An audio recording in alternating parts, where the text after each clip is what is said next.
Well, this weekend was a busy one for all type of travel around the metro, including RTD's light rail lines. Earlier this week, we reached out to them to ask if they've had enough operators to support their planned increase in service with longer trains.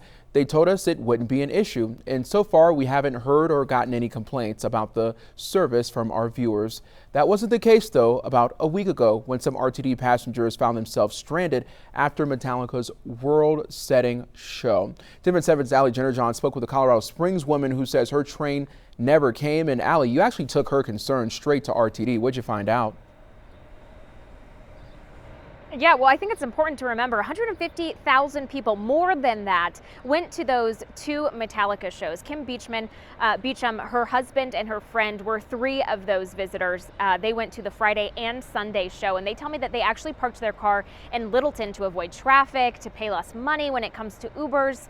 So they needed to take the E line, which shows up behind us, get to the D line, but they say at 1:30 in the morning, their train, that connection, it never came. This isn't their first rodeo. This isn't their first, concert. This isn't their first football game. I just don't understand how they've been doing it for so long and the system is so incredibly broken and we pay for it. It's not like we're getting a free ride.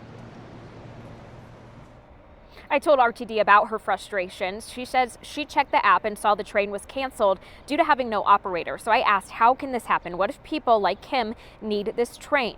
Chief Communications and Engagement Officer Stuart Summers says no operator can mean a number of things, including maybe someone just called out sick. But he says Beauchamp did the right thing by checking the app. But Summers says their security cameras show trains did arrive after the one that didn't, and they even added extra trains to deal with the influx of passengers. About 50,000 individuals took RTD to either get to the concert or get home at the end of the evening. And we had staff that stayed out there all evening to make sure that we could clear those platforms so that we didn't leave people stranded. And so while this was a very unfortunate incident and we want to better understand how this happened, and we will, we also want to make sure that we can rectify it and not have that happen in the future. Now, I did tell Beauchamp that RTD says that those additional trains arrived. She says, how was I supposed to know? So I did ask Summers this. He says, of course, check that app. Maybe if your phone died, there should be signs that you see up around these trains to let you know when another train is coming, what time they are scheduled to arrive. They also sometimes, he says, put out signage for passengers to be aware of. Live in Denver, Allie Jennerjohn, Denver 7. Thank you so much, Allie, for staying on top of this story.